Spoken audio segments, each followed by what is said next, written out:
سامعین عزیز قدر، حضرت سعد بن معاذ رضی اللہ تعالیٰ عنہ کو کون نہیں جانتا؟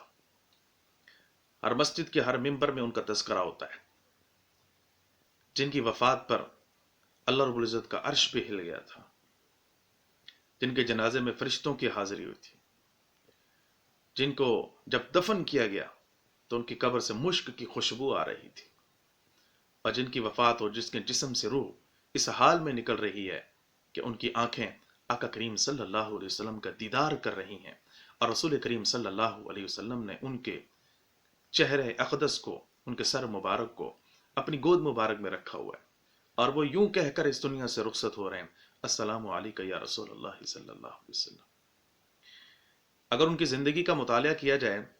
تو تین چیزیں ہمیں معلوم ہوتی ہیں کہ جن پر وہ انتہائی سختی کے ساتھ پابندی کرتے تھے۔ نمبر ایک، نماز۔ نماز نہیں چھوڑتے تھے، اور جو نماز پڑھتے تھے وہ پابندی کے ساتھ پڑھتے تھے اور دھیان کے ساتھ پڑھتے تھے، انتہائی توجہ دھیان کے ساتھ نماز پڑھتے ہیں، اور فرماتے تھے جب بھی میں جنازہ پڑھتا ہوں تو انتہائی توجہ اور دھیان کے ساتھ پڑھتا ہوں۔ اور تیسری چیز فرماتے تھے جب بھی حضور نبی کریم صلی اللہ علیہ وسلم کی حدیث مبارکہ میرے سامنے آئی، میں نے اس پر کوئی اعتراض نہیں کیا، اس حدیث کو حدیث سمجھ کے اس کے اوپر عمل کرنا شروع کر دیا۔ ہو سکتا ہے میرے عزیزوں کہ یہ تین چیزوں کی پابندی ایسی چیز بنی، یہی عمل، یہی سبب بنا، اور اللہ رب العزت نے حضرت سعد بن معاذ رضی اللہ تعالیٰ عنہ کو اس قدر درجہ عطا فرمایا۔